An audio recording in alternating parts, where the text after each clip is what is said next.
11th 9th 10th से ही online field के अंदर घुस गया था, क्योंकि जॉब मेरा वैसे भी नहीं था कि जॉब वगैरह करना है, स्टार्टिंग से ही नहीं था। और अभी मैं अर्निंग भी कर रहा हूँ, लगभग 1-2 लाख रुपए अप्रॉक्सीमेटली मंथली बन जाते हैं। ऐसा क्या कर रहे हो? सर डिजिटल मार्केटिंग कर रहा हूँ मैं। मुझे भी साथ लगा लो। कोई असिस्टेंट चाहिए आपको? मैं सोचता हूँ सर कुछ ना कुछ आज के डेट में बहुत सारे ऐसे डोमेन्स हैं जिसके माध्यम से आराम से आप चाहो तो 1-2 लाख रुपए आराम से कमा सकते हो, लेकिन उसकी तरफ सर कोई ध्यान ही नहीं देता। उसकी तरफ सब सोचते हैं फ्रॉड है, स्कैम है वगैरह वगैरह, ठीक है, लेकिन उसकी तरफ ध्यान दोगे तो जॉब से ज़्यादा वहाँ पे अपॉर्चुनिटी है। तो बेसिकली आज मैं चाहता हूँ आप इस टॉपिक के ऊपर बात करें कि बहुत सारे ऐसे प्लेटफॉर्म जो लोग सीख करके कर सकते हैं, कोई भी आपके पास स्किल है उसको प्रमोट करके आप पैसा कमा सकते हो, तो क्यों लोग इतने सारे जॉब के पीछे पड़े हुए हैं? मेरी ये चीज़ समझ में नहीं आता, क्यों एग्जामिनेशन की तैयारी कर रहे हैं?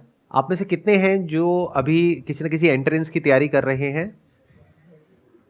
ऑलमोस्ट सब लोग आप किसी न किसी एंट्रेंस की तैयारी कर रहे हो।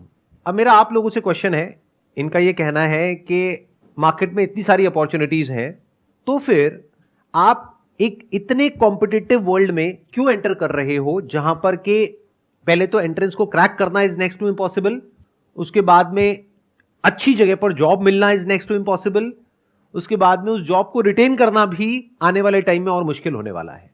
Y are you doing that? I am just curious to know. कोई है आप में से जो बोलना चाहेगा, जवाब देना चाहेगा? रिस्क नहीं होता बिल्कुल, मुझे ऐसा लगता है। तो रिस्क जहाँ पे आ जाता है ना, तो वो चीज़ उसमें भी काफ़ी वो हट जाता है। और अगर जिस चीज़ में रिस्क ना हो उसमें सब सपोर्ट करते हैं, फिर हम सोचते हैं सब सपोर्ट ही कर रहे हैं तो ठीक ही होगा, इस यहाँ पे जा रहे हैं तो हम। इन्होंने कहा कि हम एंट्रेंस के लिए इसलिए जाते हैं क्योंकि वहां पर उस पाथ पर कोई रिस्क नहीं होता है।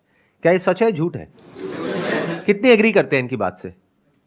तो जब रिस्क है और बहुत रिस्क है, क्योंकि लाखों बच्चे अप्लाई करते हैं, उसमें से कुछ का होता है, ये बात हमको पता है, तो फिर क्यों इस पाथ को आप चुनते हो? जब यहां पे रिस्क भी है और कोई श्योरिटी भी नहीं है, तो क्यों इस पाथ को चुनते हो? क्यों कुछ और एक्सप्लोर नहीं करते हो?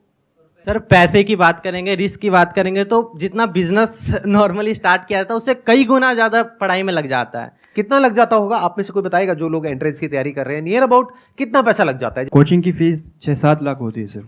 कोचिंग की फीस 6-7 लाख होती है? जी सर, फिट जी में सर 6-7 ले लेते हैं। नहीं 6-7 लाख थोड़ी होती है। Yes sir. मुझे आइडिया नहीं है, मैं सीरियसली पूछ रहा हूँ। मतलब एवरेज फीस क्या होती है कोचिंग की एक साल की? 2 से 3 लाख सर। 2 से 3 लाख रुपए साल की, तो मतलब 2 साल की हो गई 5 से 6 लाख रुपए।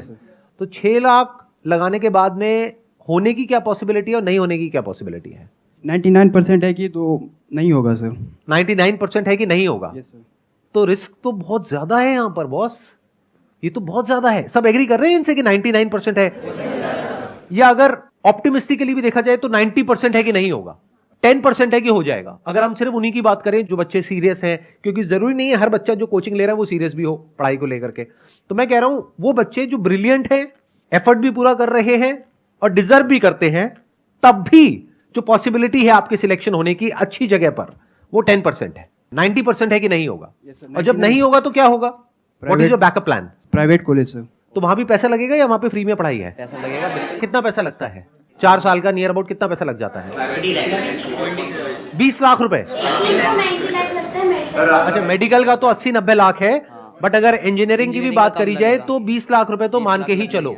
तो नियर अबाउट आपने 20-25 लाख रुपए तो लगा दिया अपने घर वालों का। एंड आई एम अज्यूमिंग कि आप कोई बहुत अमीर बैकग्राउंड से नहीं हो, मेजॉरिटी ऑफ यू। आप में से कितने हैं जो मिडिल क्लास से हैं? हाथ ऊपर करिए। मेरा मिडिल क्लास वाला सेशन देखा है आप लोगों ने? यस सर देखा है। अगर वो देखा होता तो अभी हाथ ऊपर नहीं करते। मिडिल क्लास मतलब अगर मैं सिंपल वे में पूछूं तो आप में से कितने हैं जिनकी जो हाउस होल्ड इनकम है वो साल की 12 लाख से ज्यादा है? अब हाथ ऊपर करो। इसको मैं दूसरी तरीके से पूछता हूं, आप में से कितने हैं जिनके घर वालों के पास में 20-30 लाख रुपए स्पेयर है, मतलब अकाउंट में पड़ा हुआ है, अगर वो चला भी जाए तो कोई फर्क नहीं पड़ता है? हाथ ऊपर करो। इसका मतलब आपको या तो लोन लेना पड़ेगा या फिर आपके घर वालों को लोन लेना पड़ेगा। ऐसे बहुत सारी रिसर्चेस हुई हैं जहां पे ये निकल करके आया है कि 50 से 60% जो इंजीनियरिंग कॉलेजेस से इंजीनियर्स निकलते हैं, दे आर अनएम्प्लॉयबल। मतलब उनकी इतनी स्किल ही नहीं होती कि उनको एम्प्लॉय किया जा सके, यानी कि उनको वो काम मिल ही नहीं सकता जिस फील्ड से उन्होंने पढ़ाई करी है। या तो उनको अपनी फील्ड चेंज करनी पड़ेगी या अपने आप को डाउनग्रेड करना पड़ेगा। तो 25 लाख की जो आपने इन्वेस्टमेंट करी उसको रिकवर करने में कितने साल लगेंगे? 9 to 10 years। 25 लाख रुपए रिकवर करने के लिए 25 लाख रुपए जोड़ना पड़ेगा। और जोड़ करके विद इंटरेस्ट उसको वापस करना पड़ेगा। इंटरेस्ट भी देना है क्या? इंटरेस्ट भी देना नियर अबाउट हम मान करके चलते हैं, in the best case scenario आपको 20 साल लगेंगे 25 लाख रुपए का जो लोन है उसको चुकाने के लिए या अपने घर वालों को वापस करने के लिए। मतलब 40 की एज तक जा करके तो आप वो पैसा वापस करोगे, तो रिस्क मेरे हिसाब से कम तो नहीं है। और ये सिनेरियो है कि अगर आपकी जॉब लग गई तो अनएम्प्लॉयमेंट रेट भी कम नहीं है हमारी कंट्री में। ये भी हो सकता है कि जॉब ना लगे, तो क्या करोगे? A simple genuine question. 25-30 lakh देने के लिए भी पेरेंट्स ही मोटिवेट करता है, उनकी ही जिद होती है कि हमें ये करना चाहिए। वही कहते हैं कि यूपीएससी निकालो, वही कहते हैं नीट निकालो, वही आईआईटी जाओ, यहाँ जाओ, वहाँ जाओ। उनकी ही जिद होती है और सोसाइटी की और रिलेटिव्स की जिद होती है कि हम जाएंगे तो वो हम ही हैं करोड़ों में से एक। तो इट्स लाइक हमारी विश तब भी नहीं होती है। ये और ज्यादा गड़बड़ हो गई है। क्यों? क्योंकि अगर एक बार को ये होता कि आपके अंदर से होता कि मुझे ये क्रैक करना है, फिर आप किसी एंट्रेंस के लिए जाते तैयारी करने के लिए, तो फिर भी ये पॉसिबिलिटी होती जिसकी मैं बात कर रहा हूं। लेकिन आपके पेरेंट्स ने फोर्स करके या आपके ऊपर प्रेशर क्रिएट करके आपको भेज दिया है। अब पॉसिबिलिटी क्या है आपके क्रैक करने की? अब तो आपका मन ही नहीं है वो काम करने का, करना पड़ रहा है। एक है कि आप खुद अपने अंदर से मोटिवेटेड हो, बाहर से किसी एक्सटर्नल मोटिवेशन की आपको जरूरत नहीं है, तब फिर भी होने की पॉसिबिलिटी है, बशर्ते कि आपके अंदर वो कैपेबिलिटी भी हो उसको क्रैक करने की। लेकिन अगर आपका खुद का ही मन नहीं है, लेकिन पेरेंट्स का प्रेशर है, सोसाइटी का प्रेशर है, उसकी वजह से आप जा रहे हो, तो वहां जाकर के क्या करोगे? बहाने ढूंढोगे क्लास बंक करने के, टाइम पास करने के तरीके ढूंढोगे, रात को बैठ करके वीडियो गेम्स खेलोगे, या क्या करोगे वो मुझे बताने की जरूरत नहीं है डिटेल में, आपकी हंसी से पता लग रहा है। घर वालों को तो ये लगता है कि मेरा बच्चा तो पता नहीं क्या कर जाएगा, अगला सुंदर पिचाई यही है, हमारे घर में ही पैदा हुआ है। लेकिन आपको तो पता है ना अंदर से आप क्या हो। तो इसका मतलब क्या है? वो पैसा पूरी तरीके से बर्बाद होने वाला है। बड़ा नुकसान किसका है, आपके पेरेंट्स का या आपका?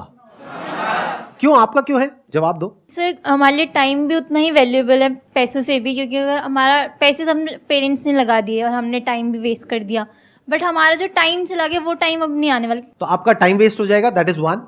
2, फिर एक ऐसा टाइम आ जाएगा जब जा करके आपको कोई भी जॉब होगी, कैसी भी जॉब होगी, लेनी पड़ जाएगी, करनी पड़ेगी।